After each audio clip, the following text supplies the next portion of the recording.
It is your Classic Metal Show right here on the ClassicMetalShow.com. That is, of course, Black Sabbath with Black Sabbath. And what an excellent interview, Chris, you had there with Mike Portnoy, David Ellefson, and Alex Skolnick of Metal Alliance.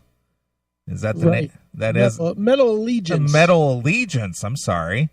But those guys are, again, kind of like our friend Stacey Blades, kind of doing the whole tribute thing to hard rock, heavy metal. Yeah, everybody's doing tributes. Nobody's doing anything new. Nope. It seems like that's where the money is being made, and that's where people want to hear that music. And, I was thinking that because of Black Sabbath and because of hard rock, heavy metal, there's only one guy that comes to mind, and I thought it would be a good time to bring him on the show. Who's that? Can I play with madness? No, you can't. Pen and paper out, everyone. I wrote the book on Slayer, shut up. The time has come once again to learn all about metal. So I'm loving metal. Woo! We're talking metal with the CMS metal correspondent, Eric Braverman. Snarling, fantastic, he's a man. And now, here's your CMS correspondent himself, Eric Braverman. Awesome. Well, Mr. Braverman, how are you, sir? I think I might make it. I'm 12% better than the last time I semi-appeared on the Classic Metal Show. Right. Well, Eric, we've kind of had an interesting evening here on the Classic Metal Show, and when don't you? Well, Good point. That is true. But the subject material, or the common thread, as it were, that we've had a discussion here on the Classic Metal Show is that these veteran musicians are basically teaming together in these individual, and I don't want to, tarnish it using a cliche term, but these super groups, and going out and performing the music from their catalog of their respective bands. We just spoke to Mike Portnoy, formerly of Dream Theater. I'm sorry. Currently of the Winery Dogs, also Alex Skolnick of Testament, also David Ellefson, which obviously is a good friend of yours, from Megadeth. And and congratulations. I just want to congratulate you and Chris on joining Megadeth and taking those 2 open spots. I got that text. I didn't even know that you played the guitar like that. Right. So I'm excited. There'll be you and you guys and the 2 Daves. I'm excited. Right. When is that? When does you guys' tour start? Right. Soon enough. Well, Eric. Do it. Well, Eric, being that you are the metal. I already got this answered. Well, wait a minute. Being that you are the metal aficionado, and that so much of this tribute stuff is going on, what's your thoughts on that? I mean, my thoughts are something that the 3 of us have touched on a few times, which is it kind of ends with you guys. I mean, people even talk about heavy metal television. They say the programming of heavy metal television is basically a cross between the Classic Metal Show content over the course of the year mixed with Metal Blade bands. And I'm like, yeah, that's all there is. There's some new insane bands, but it's really about the metal is all about what you guys hail to and promote and that you're addicted to, which is the classic metal format, which cannot be matched. So these guys can't start a new band because there's no industry anymore. And what are they going to do? Top themselves? They're not going to top. They could probably top Dream Theater, but which, by the way, we've never played Dream Theater in 2 years of heavy metal television one time. Thank you very much. And I think Chris would be a big donor to heavy metal television just on that alone. I support that big time. Without you guys, there is no heavy metal television. But I think that this thing you're talking about is these guys are looking at, it's like you had a farm and then you realize that the dirt's no good anymore, and you can't grow that crop anymore, and you just start juggling, or you start, dancing on roller skates while you're juggling a bowling ball and a chainsaw and a goldfish bowl. Like, what are these guys supposed to do? Their industry's unstable, and then there's people in these weird, whacked-out countries. Like, look where a lot of these tribute band Metal Allegiance type of shows or Metal Alliance, they're like going to Sao Paulo or Peru or Mexico City or Helsinki or Moscow. It's like they've gone to the ends of the earth with the decaying what is the greatest music ever, which is basically the classic metal. I mean, look at AC/DC, man. Really? I created heavy metal television after being inspired by Metal Hammer being dicks and you guys being right and trying to promote new bands. And, I thought, okay, I have heavy metal television when they go on tour again here with their next album, because it takes them a while now. We'll just go to, 6 or 7 shows, then we can retire. And, Malcolm Young's not going to be there. It's like when Slayer came to town the other day, and Tom Araya called me at 7:15 and went, hey, are you coming down or what? I'm like, I'd prefer to keep a clean slate of seeing Slayer without Jeff Hanneman. Wish you could join me. But thank you for getting my 25 people in. That was our anniversary show. We had a heavy metal television 2-year anniversary party with Slayer, Exodus, and Suicidal Tendencies, with a preview 3 days earlier, like a preview party with Judas Priest. Nice. It was a good 100 hours. Well, Eric, give us your thoughts on the change up in Megadeth. What do you think happened there? Or do you? Well, I know what happened. So do you. Well, tell me what happened. There's a guy in the band who's awesome, by the way, possibly one of our greatest, but he doesn't get along with folks so well. Does and he play when bass you're or raised by guitar? Jehovah's Witnesses playing the guitar in a closet from age 7 to 18, then you just go out into the cesspool of Los Angeles, already a psycho, and then mix different inebriants into that and overindulge in that, then have an ego out of control. Like you take a mortal man, you put him in control, he turns into Dave Mustaine. So I had a job at one time that was, please just make sure Dave gets to the microphone. So it's just, I kind of feel for these guys, especially Broderick. He's like a college-studied musician. And I'm sure he probably came in with, hey, I got a T-shirt idea that's really cool. And Dave probably crushed him and said, well, next time I run out of Charmin, I'm going to use the shirt design idea you had. And, how long do you want to work with that guy? Wow. So your friend Dave Jr., what is his what is his secret to the longevity? I realize he was out of the band for about 8 years or so, but he's in there still sticking it out, and obviously there's some kind of a monetary reason for that, but outside of that, how does he deal with it? Well, one thing I always like to say in these conversations is one guy made another guy quit Metallica. Really? I don't think if you just woke me up every morning and just kicked me in the balls real hard, I don't think you could talk me into quitting Metallica. So some of these guys are so screwed up that they could ruin this.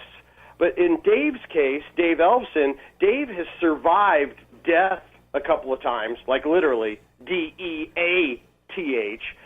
And he's also a soul, kind of spiritually seeking, stuff through his soul, like i.e. working on being an ordained minister. So he's kind of just grown to accept things as a ordained Lutheran minister might, and he wants to do what's best for his family and himself, and even Dave Mustaine, who made him famous. So I think it's just the goodness in him, and the guy was raised very well by people not too far down the road from you folks. I think his folks were from Iowa, his mom and dad, who were wonderful people. And I think it's simple as that. It's just he understands it's a job. He understands without saying it that Dave is crazy. Dave Mustaine said in public that the commander-in-chief or the president of our country planned the Sandy Hook shootings so he could take their gun. It's like, dude, you ever been to Chicago where Barack Obama's from? They love guns, bang bang stuff more than anybody. Right. But they're not they're not killing classrooms full of children though yet. They're killing each other. But it's still the fact that he would go that far. The guy's a maniac, but he's a great artist. He's a great musician. He's a great writer. He's just kind of a maniac who was not raised right like Dave Ellefson, in my opinion. Well, last week we covered this on the show, Eric. And is Chris Aiken still here? He is. He's been under the weather this week, so I'm kind of like hogging the mic. But good. Whatever. Don't want him to be comfortable. Just NyQuil. I'm just picturing him under like a electric blanket right now with a thermometer in his mouth. No, I'm playing the game tonight. I'm here. Okay. All right. You well, the question I had, play the game. what I had the question of, and we discussed this on the show last week. How odd was it that they found Dave Mustaine's mother-in-law dead in the side of a ditch on the same day that the two Megadeth members decided to bail the band? Oh, well, gosh darn you guys. You know, anybody that was looking at these postings on Brave Words or Blabbermouth or Metal Injection or Loudwire or whatever, they're all the same. That's what I like about you guys, this whole internet deal. You do something different than the top 10 metal sites that are all exactly the same. I think anybody looked at that and went, holy cow, they know that Dave killed her. That was our conclusion. Well, how could it not be? But I think it's just Dave is so magical that actually will happen to him on accident in one day. It's called, to some people that believe in such things, karma. Nice. Karma. That's his karma. I had half my band quit and I found my mom dead. Let's quit being a dick to people. Dude, don't smoke cocaine for 3 hours. Let's get to the real, though. It was the Illuminati that was paying Dave back for making album after album trying to expose him.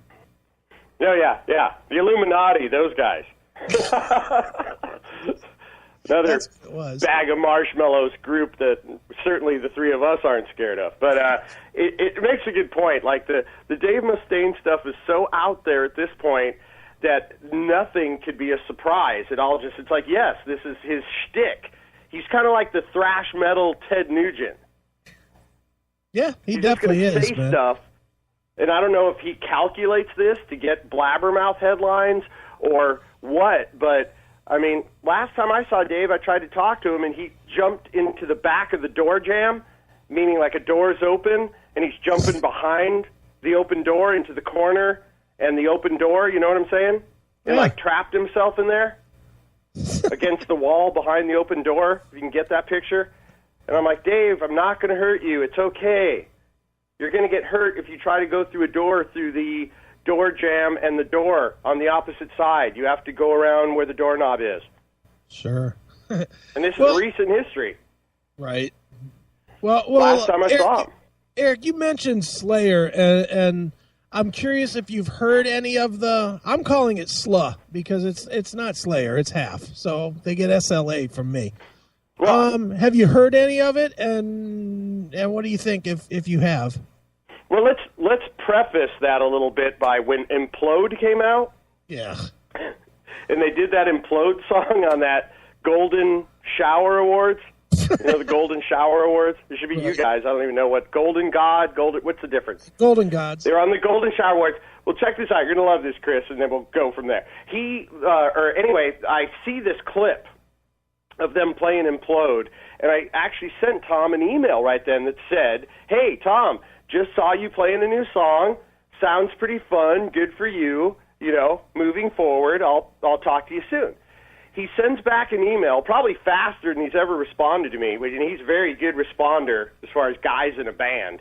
Sure. And his thing said pretty close to this, something like, it said, EB, come on, man, you know the song sucks, and Carrie doesn't have anything better. Like, how classic is that? I should go get that email and send it over to you guys, put it up on your site. So I was like, all right, you got me. I wasn't impressed. I'm just trying to be positive. Our friend died. And since then, the couple things I've heard sounded better, but it's just no song that Kerry King ever does outdoes the Jeff Hanneman songs, even when they do a lazy album. It's just never as good. So it's not even all put together yet, but they're getting close. But again, they were just in my hometown on the night of the anniversary of Heavy Metal Television, and I'm so impressed I just sent 24 people and stayed home, and I watched something from Redbox. Well, they were here Tuesday, and I didn't go, and I had freebies as well. It's like a Slayer concert. Dude, same thing. They were here Tuesday, and I didn't go. I haven't been feeling good all week, but I was going to go and see Suicidal and Exodus and leave. I had no interest anymore in seeing Slayer because it's not Slayer. It's Slayadus. That's what it is. Yeah, but people go, and how people argue that, Chris, is they say, well, what about Mozart? Mozart or Beethoven have been dead for 200 years, and you still listen to their music done by all these different bands, and why can't we just listen to the music well played? I'm like, that's neat and everything, but I just, there's certain time, like, how far does this go? Again, it goes back again to the AC/DC thing. Do I care about seeing AC/DC without Malcolm Young? Not that much when I know he's 100% done. Yeah. His situation is just suck. Well, getting back to AC/DC, Eric, what's your thoughts on the whole Phil Rudd thing? I mean, seriously. This goes back to like what we're talking about with Dave Mustaine. It's like, you're getting ready. You just recorded an album for Columbia Records to go do a tour that's supposed to be 40 shows for $40 million up front. Hey, we're going to give you guys $40 million if you sign here to go on this tour. And he's out doing crystal and threatening to kill people in the land of the hobbits in New Zealand. It's like people are just, people aren't necessarily the best species ever. But I don't even care about his thing because the guy you dealt with AC/DC was Malcolm. The other guys just came and danced around and sang some songs. He wrote the songs. He made sure the songs were recorded right whenever possible. He looked after like he was like the Lars. He was like the Lars of the band, or the Steve Harris, and at 5 feet tall. But now that he's gone, what the hell am I supposed to do? It's like, I'm kind of like, if he's not there running stuff, it's lost a lot of its luster, or what Chris is saying about Slayer. It's like, well, half the dudes aren't there, and Angus can't do what he did. Go watch Let There Be Rock, and then go look at something of him on the Black Ice tour. Like, it's kind of like Muhammad Ali getting beat up by Larry Holmes again. Right. Well, Eric, I got to ask you, all of us are in about the same age group, and these guys have been around 40 plus years, and, our 20s are behind us, and these, we're all in our 50s or getting close to it. And I'm going to be 100 on March 24th. And these guys are in their 60s, some of them approaching their 70s, and they're acting like they're, uneducated 18-year-olds. It's like, how do you even justify that it's 60-some years old acting that way? I think that it's just a malaise.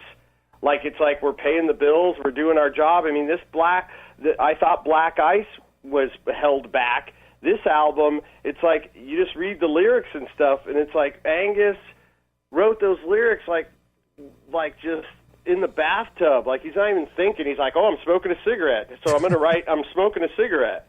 And every song has rock in the title. Instead of Satan or alcohol related anymore. It's like, where's the alcohol related or the Satan song, Walmart? I don't even know if they know what they're doing. Right. Like, let's play ball? Right, that's right, Chef. And what's funny is I don't let a 65-year-old touch the remote control in our house. It's like, oh, man, Grandpa's here. Hide the remote control. Hurry up. He's going to put some whack shit on the TV and then fight about it later. Like, and then these guys are out touring. I don't know. I used to go see Angus Young because you tried to figure out how he's not going to the hospital tonight. He's jumping on his knees.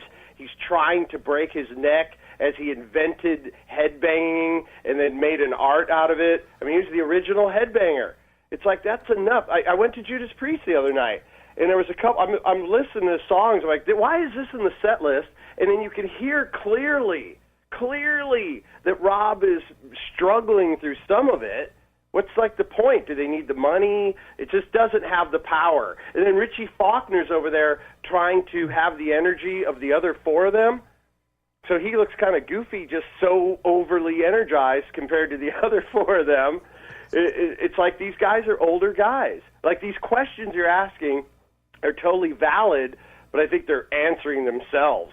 It's like these guys should just stop so that all we have is like what we have of a lot of, like Bon Scott. It's like, the guy, here's our poster, he's never coming back on stage again, and he's at the top of his form in this kick-ass poster with the red light and the sweat and the hair. And like, now Angus is like, it's like going and seeing like your dentist jam out or somebody's grandpa. Dude, I gotta ask you, I saw the pre-show month or two, whatever it was. What the fuck happened to Glenn Tipton? That dude looks like he aged 40 years since the Nostradamus tour. I think it's some stress. I think it's just he is actually into his. I think he might have just turned 65. Okay.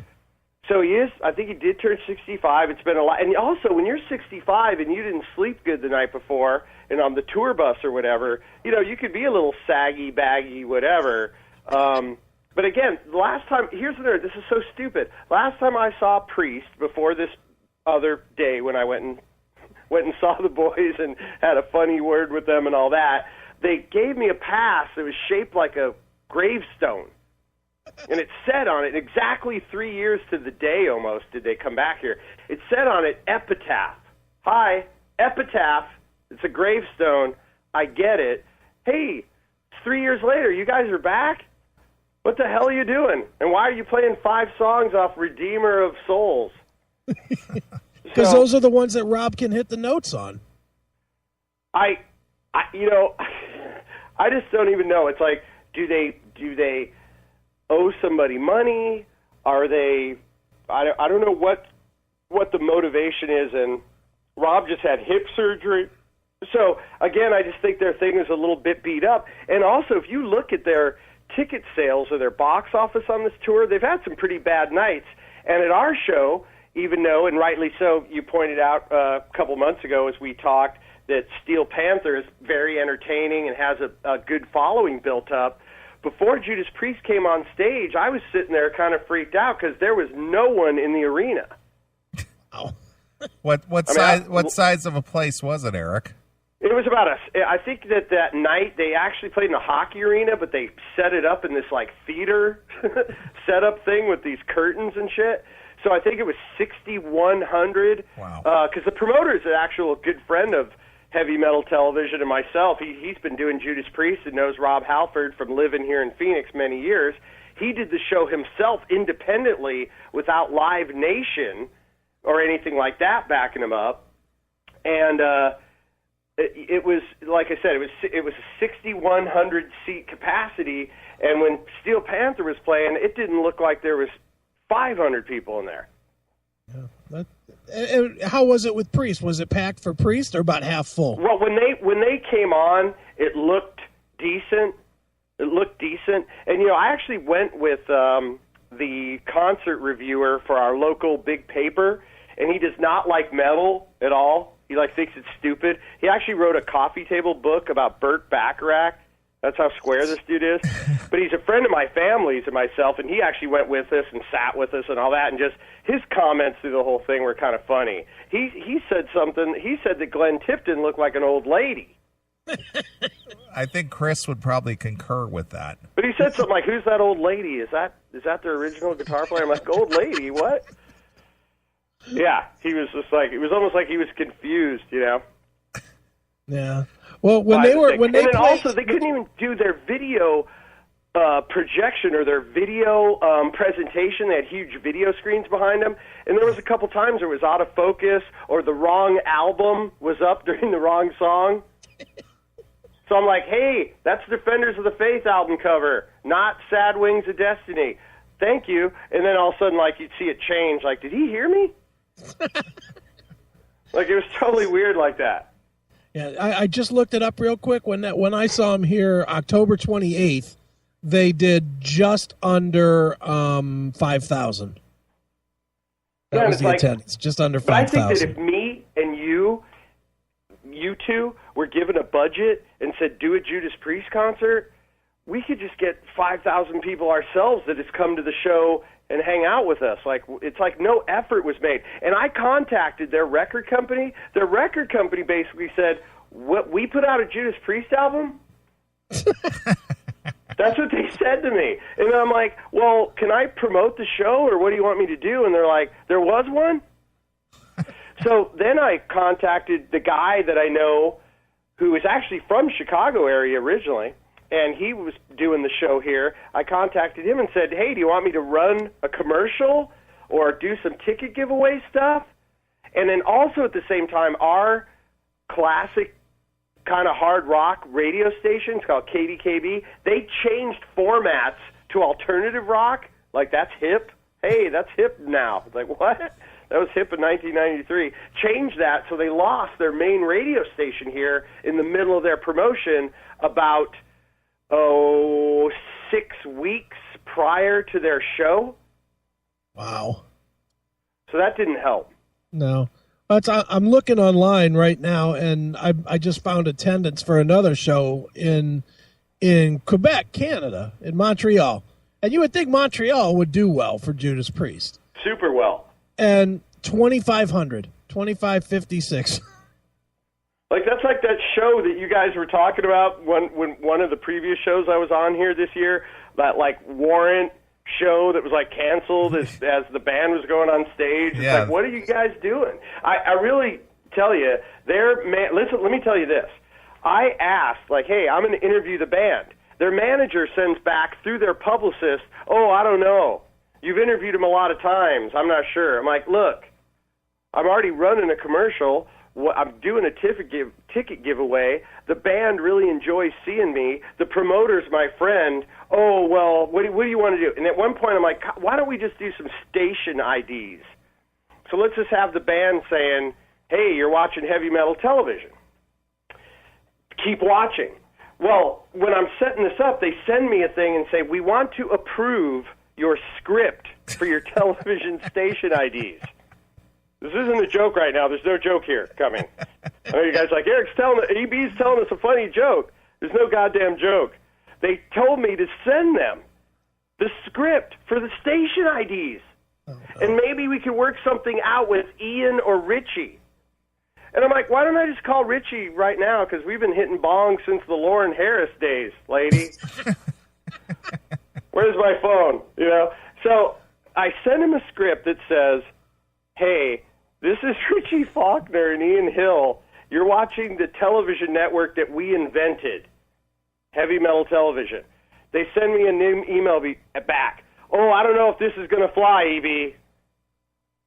Can't they just say, can't you just write a script without the weird stuff? I'm the like, weird what? Stuff.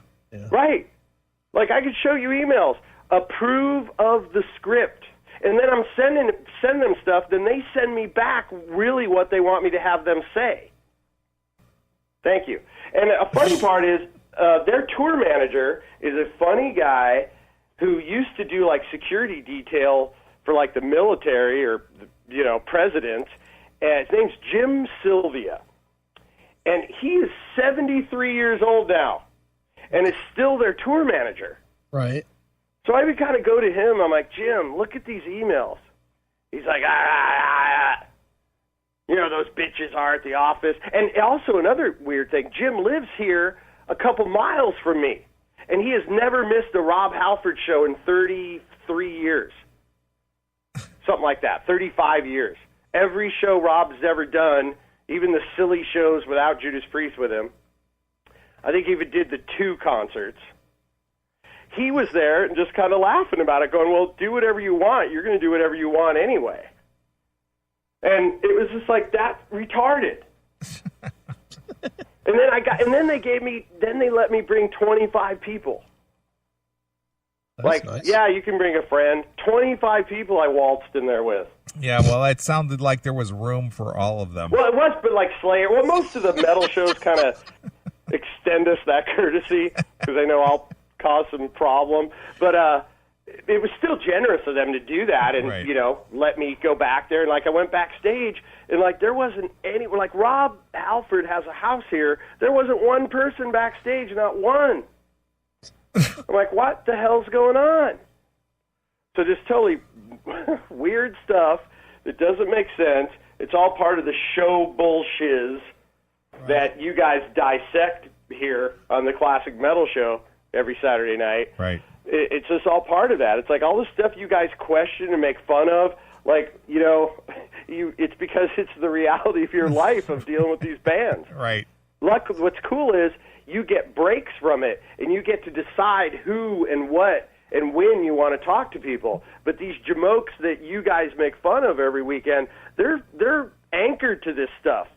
Like James Hetfield, he's anchored to Metallica. He can't just fuck off or say, fuck you, I'm not doing this. It's like there's a million people involved. There's billions of dollars. Metallica has a monopoly game. AC/DC has a monopoly game. Like, really? Now at this point, do I want to go see their concert or play their monopoly game? Right. That's really what goes back to what you said here at the beginning, or tonight's theme. You've been talking about this tribute show stuff. Well, fuck. We're doing a tribute band, and what the hell? Let's make our own version of Monopoly. And what is there going to be, a Slipknot battleship game? Yeah, you sunk my guy with spikes in his head. I'm like, what the fuck?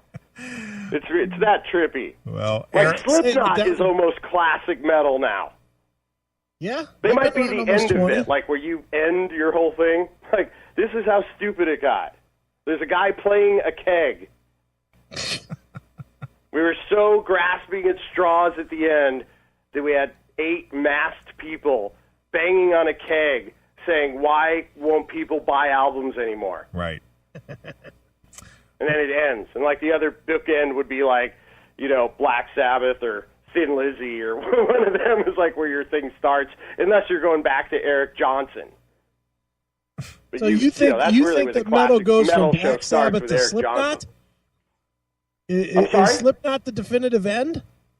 Well, pretty close. Do you think a band is ever going to sell a room out the way they do? Unless you want to say that the tragic end was even more tragic and it was Avenged Sevenfold. That's where this ends. That's pretty sad there. See, I actually think it ended with Korn. I actually think even before the Slipknot thing. I like Slipknot. I personally like Slipknot, but because it's fun to go to their show. It is fun to see their show, and I like their tunes too. But it's not. It's not traditional metal at all. Right, but that's what I'm saying. It just became a mismatch of Spinal Tap and Puppet Show, or Puppet Show and Spinal Tap, and all the elements. They can't write Number of the Beast or Hallowed Be Thy Name or Hell's Bells or For Whom the Bell Tolls or Black Sabbath or We Are the Road Crew. They just can't. So they mishmash this shit together and beat on a keg to anger it out. It's it's just gone back to a tribal nothing, a drunk beating on a keg. Right. I just think it kind of, I don't think that it ends with a band. I think it ends with an event. I think the Ozfest is the official end, because that's when it just got stupid and when the bands got lazy and decided that they didn't have to be good enough to sell arenas on their own. They just said, fuck it, we'll just play with 60 bands. We'll draw enough people. Well, I am working on I didn't want to totally unveil it early, but since it keeps moving towards, I am working on, and I even talked to the promoter that did the Judas Priest show the other night. Can we do a Iron Maiden, Judas Priest, Slayer show, then the next night do a Black Sabbath, Metallica, and maybe one other band, Black Sabbath, Metallica. Who am I missing? Oh, AC/DC, I'm sorry. We have, before AC/DC all dies, we have AC/DC, Black Sabbath, and Metallica. And the night before, we have Slayer and Judas Priest and Iron Maiden in some big arena somewhere, and then it's over. The end. That's it. And we tell those bands just don't play anymore, and it was fun. Thanks a lot. And people have the Classic Metal Show or YouTube or Heavy Metal Television or Brave Words and Bloody Knuckles or bravewords.com or something like that, and that's how they live it. Like, it's over. We just need to have a concert with those 6 bands, with maybe like Van Halen and Slipknot and Motorhead, like Thursday night, to warm up the concert for the weekend. And that weekend, like, you just do that. It's Slayer, Judas Priest, Iron Maiden, then the next night, Metallica, Ozzy, and AC/DC. Right. And you just, thank you, go home. I think I'd go to the Thursday night above the other 2. That just sounds ridiculous. You're special. It might just be you. It might just be you in an arena with those 3 bands, and then it's just like Skype to everybody. Skype. Well, Eric, because go ahead. But it's just like, it's kind of funny. You guys ask these questions and you make fun of stuff, but you're really on the pulse of it. I think it's because, you mentioned that we're all getting older, and me being twice as old, or the combined ages of you two, and then some. You're actually, that's really the essence of what your show's been about, and all this leading to it. You talk about this classic metal show and the classic metal, and now that's what it is, and there's never going to be anything else. There's just not going to be another one of these bands that has a big mechanical dragon or drum sets moving around or whatever over-the-top silly stuff with awesome guitar solos and awesome singer, and every song is good. I don't know exactly what happened, but, society frays at different times over history. And again, the dinosaur, our most successful species ever on Earth, they didn't even have heavy metal music, and after being 100 times more successful than us and 50 feet long with a mouthful of steak knives, this neighborhood, especially Cleveland and Chicago, where you guys are, has just been too tough for any of us. So it goes away. You can't, if you're a whale, you're endangered. It's like, I'm a whale, I'm endangered? Wait a minute. I'm the biggest thing. I'll knock your boat over. You're endangered. It's just like this planet is made for cleansing, and then the next thing coming up. Well, that's quite an analogy, Eric, and I know it's going to take me at least 3 days to let that all sink in. Yeah, no kidding. And how bad do you think that little kid that you guys went through his graduation, that kid's at home right now going, I'm out. I was going to go to college. Let's just drift. Right. I'm going to drift across Europe with my backpack, full of energy drinks. Right. But yeah, I think it's very funny that we've been talking about this stuff for, I think, like maybe 7 years now almost. Yeah. That I've known you guys. And it's just funny that your shtick is not a shtick or a joke. It's actually what's happened, and this is why there's a classic metal show. It's like a museum. Sure. And it's not going to be there's not going to be a museum across the street of the bands that became the next thing. We're so screwed up that our own Rock and Roll Hall of Fame, in you guys' one of your hometowns, has Run DMC in the Rock and Roll Hall of Fame, but no Judas Priest. Or Deep Purple. Or a lot of these bands. We could go on and on. Also, I'd like to say, here's a fun thing. Lemmy Kilmister, weigh-in yesterday, health weigh-in, 131 pounds. Wow. Get the fuck out of here. 130 pounds? I know, you're pissed, I know, because you've lost that twice. Or 5 times. Yeah, I was like, I've got a hat that weighs 128. It's a cap. It's a baseball cap. Weighs 128 pounds. So, yeah, got that from the top, because I was like, how's Lemmy doing? If we get together for some, shooting up or something cool. And they're like, Lemmy's doing good. He's actually in a house and not in an apartment, which I think is magical for the fans to know. It's not a hospice, is it? No. He's his own hospice. But he actually got into a house, like a residence, like his own home. I didn't mean he's been put into a home. He has his own home that he bought and put all his fun war stuff in, and he's not in that disgusting, shabby apartment across the street from the Rainbow on Sunset. Well, at least he's not, or whatever it is. At least he's not in the room across the hallway from Malcolm Young. No. Malcolm Young is definitely, they're not like, oh man, it's so bad, because that guy still is like, he's had a lung operation and a heart operation, and he's still reaching for the smokes. And the smokes aren't there, so he's like putting the stapler in his mouth and starting to try to light it on fire. That's so unbelievable from a man that commanded that ship for that long, and he even bowed out of a tour with this Stevie guy before. There's another funny story, but it was very short-lived. Like, he's out. Like this, again, the whole thing, you go round and round with tonight's subject. Right. Paying tribute.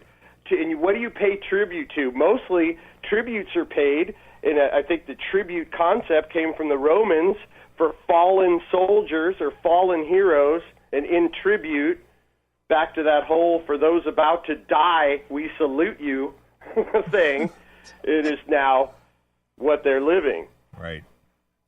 Well, Eric, what is on, you just celebrated your 2-year anniversary for heavy metal television. What does 2015 hold for heavy metal television?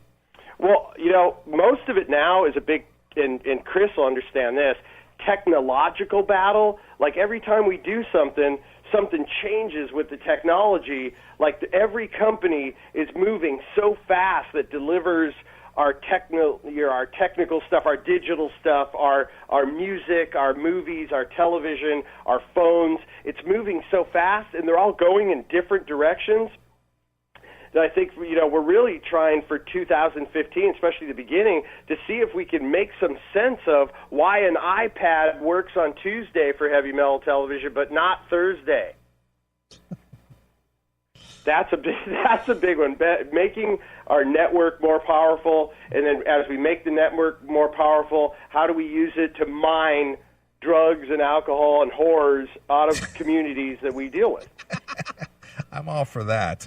I mean, that's just the easiest thing, but technically it's really kooky. Like, I think everything's great, and then all of a sudden, whoops! Yeah. Like, it's pretty trippy. It's working pretty good right now. I'm watching it, but it's very interesting that we really are the first true internet television network that runs like a television network and not a website trying to glean information or money or whatever from you, and just make it better.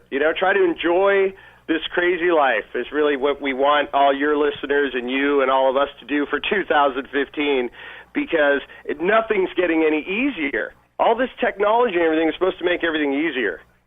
Right. People are kooky. Well, Eric, we're winding down. Hopefully we'll get a woman president in here next. I know Chris likes to hear this, possibly a Jewish woman.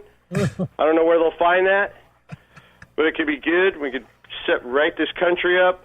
But, everything's nobody knows what the hell they're doing except probably you guys. Right.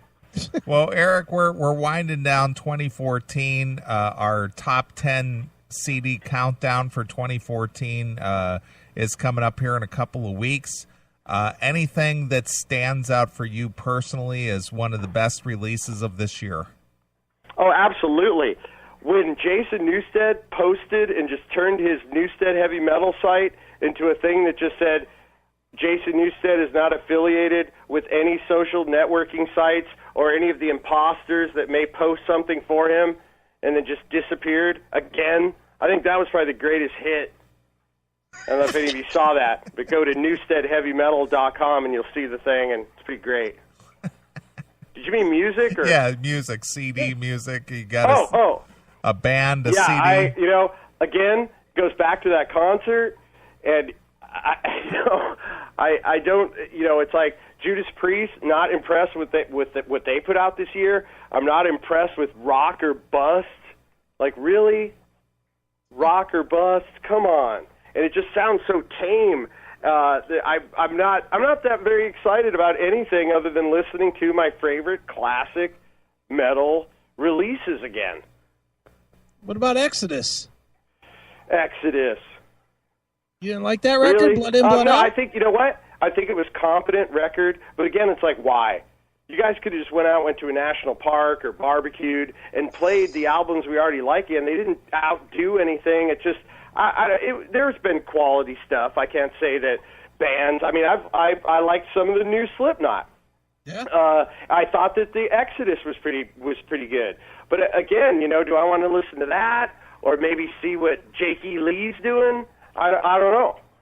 Yeah, you don't want to see that Jakey Lee record. It just seems like the thing that inspired you guys to start the Classic Metal Show, it seems to me like none of these bands, whether they're the bands on the Classic Metal Show or new bands, none of them are capable of getting to where we want this all to be, as pointed out by your show again and again. Where's the classic metal? Either the sound, the quality, the production, the big giant whatever stage production, the craziness. It all just seems kind of generic. Yeah. Like they're just going through the motions to do it.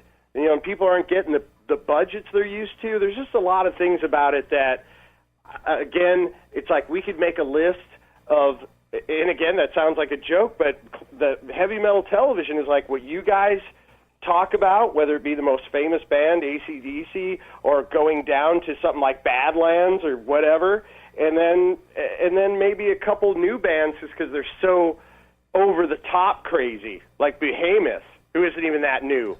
There's this. I don't get excited that much. I don't hear another Screaming for Vengeance, another Painkiller, another Back in Black, another Highway to Hell, another Number of the Beast, another another Master of Puppets, another Rain and Blood, another Blizzard of Oz, or Diary of a Madman, or even the Mob Rules. There's just not going to be another deal. Yeah. I don't see that happening. Yeah. I'd like to, but I don't see it happening for all kinds of different reasons. Right.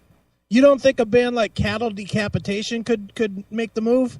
Well, see, that's another great thing. With a name like Cattle Decapitation, it's like Smuckers. With a name like Smuckers, again, they're just a fun band with hilarious videos, and they play all crazy. But I don't think their entire catalog is not as good as the worst song on Ride the Lightning. I agree. They're not very good. It's like, but why? What are they doing? They're almost visually in the videos that they give to heavy metal television are even better than what they do in music. Like they try to go so out there with their videos, but that's funny. In Cattle Decapitation, you bring that up, and we're joking about it as a watermark or a yardstick. And like, how old are they now? Yeah, they've been out since '96 or '7. So that's like what justifies classic rock. When I was a kid, it seemed like, oh, whoa, the Rolling Stones, but it was really only the thing I was listening to was only 14 years old, and they were calling it classic rock. Yeah, but dude, there's an oldies station here, and they call themselves the oldies station. Not classic rock, but the oldies station. And I don't listen to metal a lot during the week just because it makes me want to kill somebody instead of work. So a lot of times I go to oldies, and I kid you not, last week a fucking Pearl Jam song jumped onto the oldies station. And I was like, you gotta be kidding me. What happened? When did I get that old? We got old. It goes by quick. With the geologic record, you're just a vibrating atom that's here for a very short time. You're just a sound. You're not even going to be a fossil. So it's just spinning by.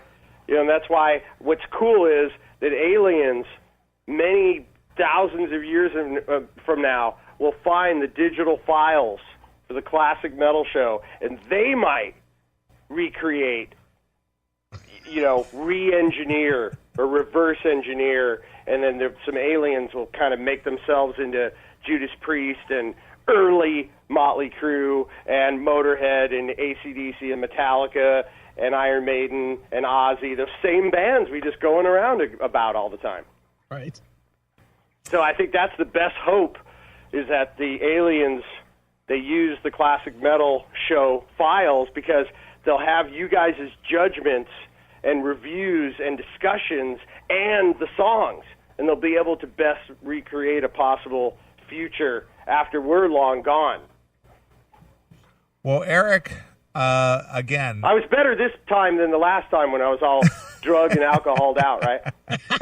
yes, you're very cerebral and you're very lucid in your thought process. Sure. I'm a couple drinks in the bag Right. this Saturday night, Sure. but I try not to like have the tourniquet on while you're like dialing. Well, Eric, being that we are closing out 2014, any final thoughts on the year and any wishes or anything you want to impart on our listeners? Well, what I want to impart on the listeners is listen to all these classic metal songs and try to live that. Don't take any shit. Live for the moment. Push the boundaries. Be louder. Be faster. Be crazier. And listen to the lessons that have been taught over the last, what are well over a dozen years of the Classic Metal Show. Like, there can't be a better message from the show to the viewers than live the message, the humor. Have every day with a dose of humor, or you're already whacked before you get out of the bed. I agree with that. So I think that would probably be it. And, go see these bands that these people talk about. Even if you're young, go see. If AC/DC comes around, try to go see it. At least you'll catch a glimpse of that dinosaur or that alligator going off into the mist and into the swamp forever. Like, this is it. Like, this next not even 10 years, it's all going to be over in a single-digit amount of years. We agree with that, and we've made that assessment numerous times here on the go show. See Slayer, go see Iron Maiden, go see Motorhead, go see Accept. If you got to fly to go see Manowar, fly there, see that, and then you'll be able to look back and go, I did see some of an incredible thing. Right. Kind of like how we used to make cars and motorcycles. For God's sake, Harley Davidson had a recall this year. They can't stick 2 tires to an engine. Like, this everything is in a decayed or a decaying state. So yeah, my message would be keep your humor intact and go and see as many classic metal shows. Right. Like, look at the Classic Metal Show archives, and if you haven't heard of a band, go check it out and try to relive this history just the way people collect stamps or Civil War artifacts or fossils, and go and discover the greatest music ever created and how much fun it was and how good it made you feel and how proud it made you feel to be part of that scene, because it's over. The end is near. All right, Eric. Anytime. People can check out Heavy Metal Television over at heavymetaltelevision.com. And any other plugs? No, I think that's just. I think if I could just plug, the Classic Metal Show and Heavy Metal Television. There's again, I'd love to be plugging something. Sure. But like, what really is there? Right. Like, what really is there? Everything is an absolute goofy mess. Right. I agree. Have a good time. No one has anything figured out. If your senator, your mayor, your school teacher, your mother, or anybody tells you that they know what's going on, they don't. Find out for yourself. Check it out. Your mom tells you she loves you, double check it out. Right. Your mom wants your money. Right. Well, Eric, yeah, thank you. Eric, a song came to mind this week that I want to close this interview out, and maybe you have a thought on it. This one harkens all the way back to 1980, since we were speaking of AC/DC and the release of their new release. When Brian Johnson came on board as the lead vocalist with Back in Black. I want to play Let Me Put My Love Into You. Any thoughts on that song? My thoughts on that song are the greatest lyric ever written by a classic metal band. Let me cut your cake with my knife. That just, like, really, dude? Like, it took me a long time as a kid. I was like, what did he say? And you listen to it, like, you can't even really hear what he says. But he sings in there, let me cut your cake with my knife. Like, really, dude? I don't know, what is that, violence? Is that sexual? Is that just American Pie before it was ever filmed? It's just, they're just champions. Like they have that, and that song could be about mashed potatoes. It could be about a war. That's a heavy-duty sounding song. It sounds like a threat. And it's like a love thing. But when you say that, the first thing that comes to my mind is the day 30 years ago I said, did he say let me cut your cake with my knife? And someone's like, yeah, I think so. I'm like, oh, really, man? Parenting? Like, what college?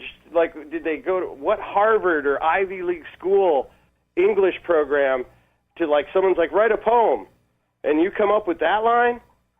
So that's my thought on that song. And I'm so touched because, again, they're like my favorite thing. My bookends of my life are Jeff Hanneman and Malcolm Young, and like they're both done in the classic metal show. That's the song that you're saying. I even had Flotsam and Jetsam, who I managed at one time, play that song at a special show. Like, will you guys play this song? And I made the drummer sing it because he could kind of sing like that, and like I made them do that song.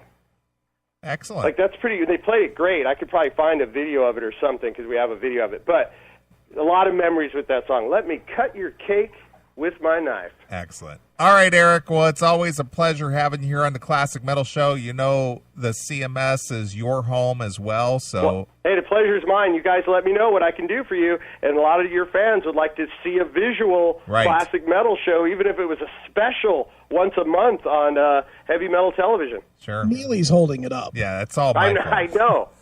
It's ridiculous. He doesn't care about people. Right, I don't.